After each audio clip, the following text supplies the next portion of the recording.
Well, I think I had a fairly typical life for a farm kid who grew up in the Midwest. I lived with both of my parents. My grandpa lived next door. We all lived on a farm. I had dogs and cats and chickens and goats and just all kinds of animals. I was a 4-H kid.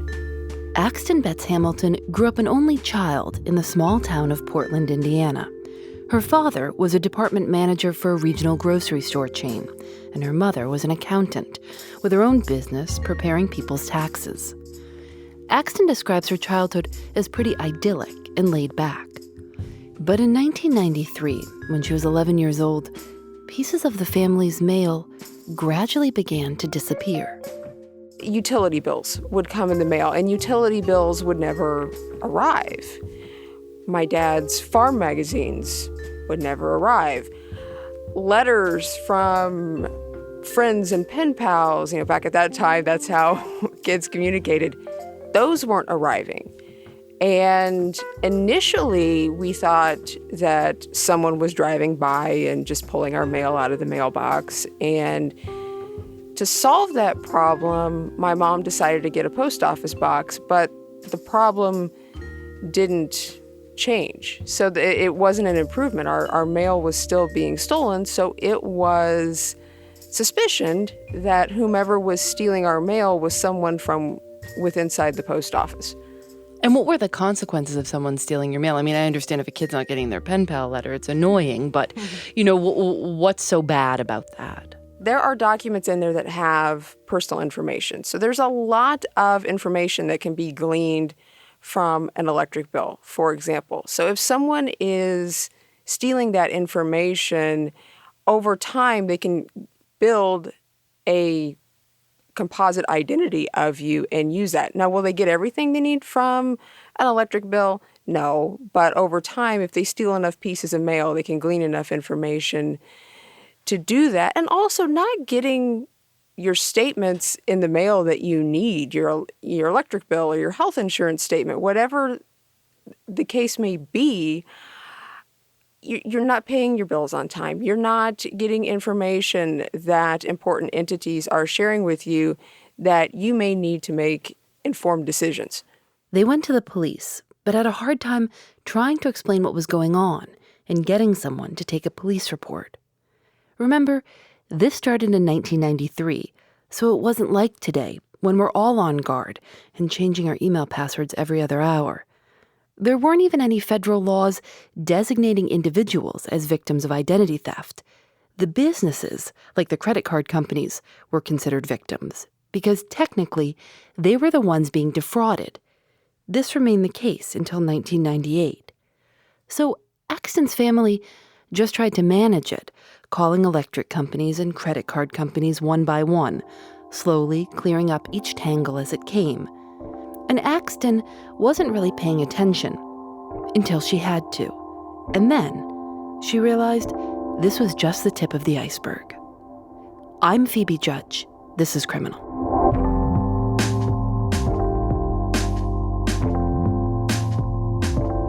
At that time, I was a sophomore in college, and I found an apartment that would allow cats, and I was excited to bring my 2 cats from home that I had had since I was 10 and 12. And I contacted the electric company to establish service. And a few days later, they sent me a letter in the mail saying that due to my credit score, they were requiring an additional $100 deposit for service.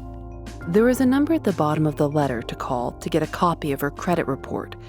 Axton, at that point, didn't really even know what a credit score was. But out of curiosity, she called and ordered a copy of her report. And I remember seeing this really large manila envelope sticking out of my mailbox.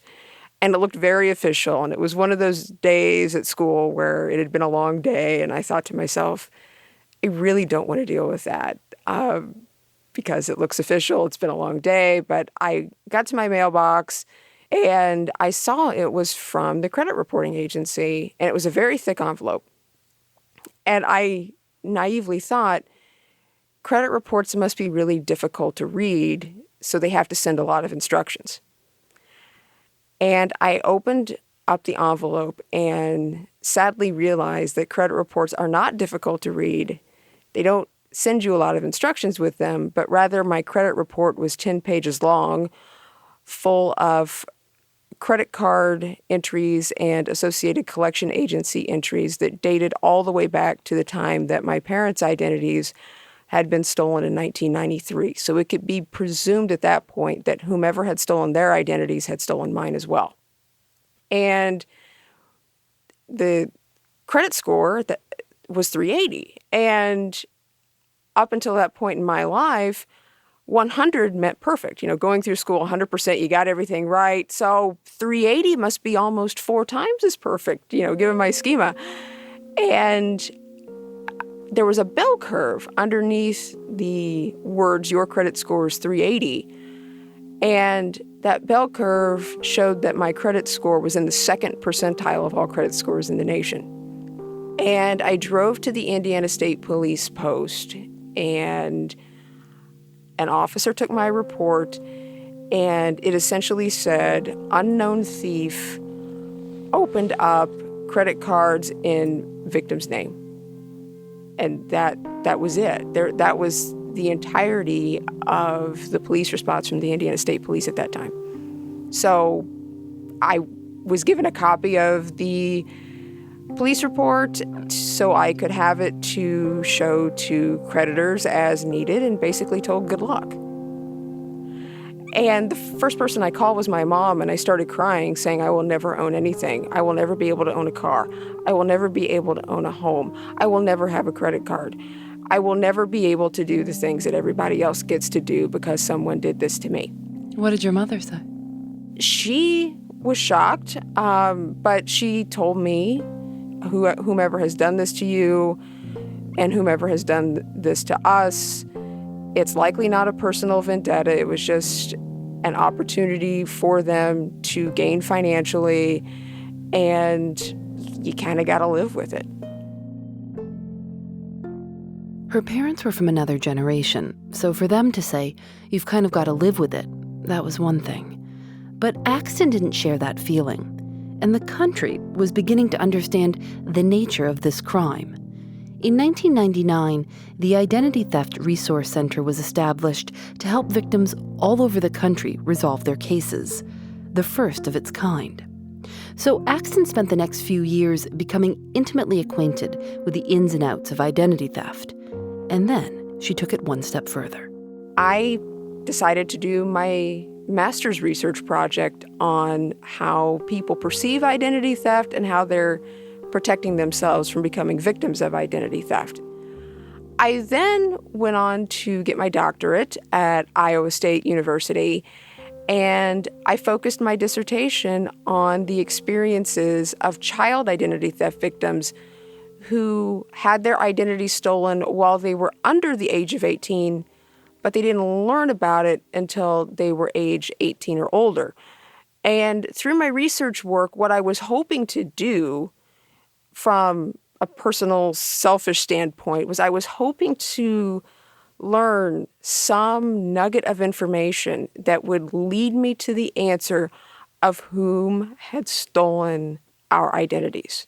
And you basically made identity theft your life. I did. I became obsessed with it, for better or for worse. On the exact same day that Axton got her PhD, her mother was diagnosed with a rare form of cancer. She passed away in February of 2013. And Axton remembers that very shortly after her mother's death, about 10 days later, she got a phone call from her father. He called me because he was mad at me, and he said, "What were you doing running a credit card over the limit back in 2001?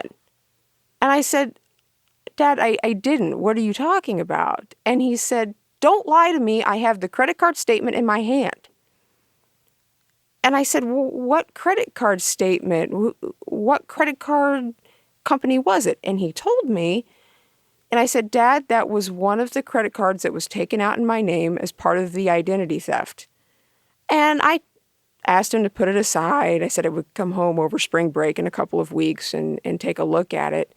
But he made another very chilling statement to me, and it was very chilling from the perspective of someone who's spent their professional life studying identity theft, he said, I don't know what's going on, but the credit card statement was in a file folder with your birth certificate.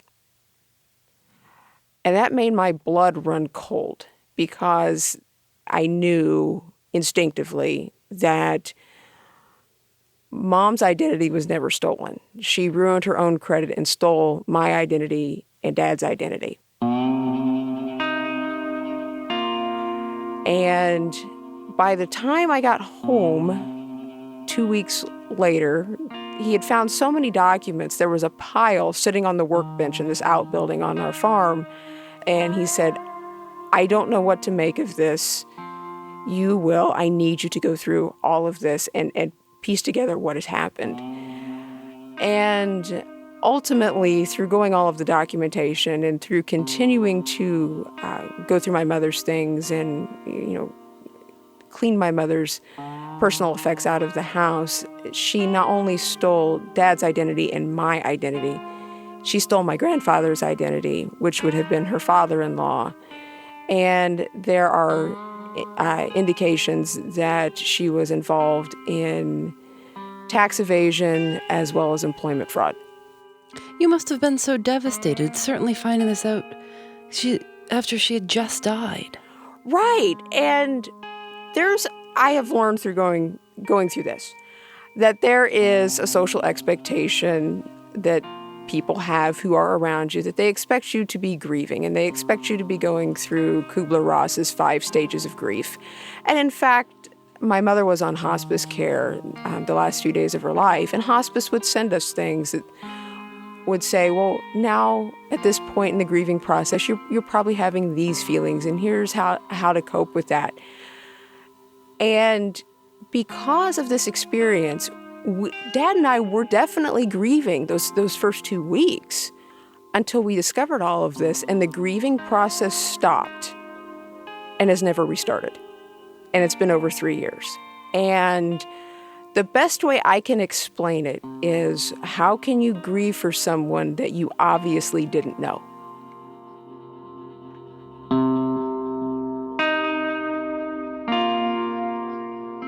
Because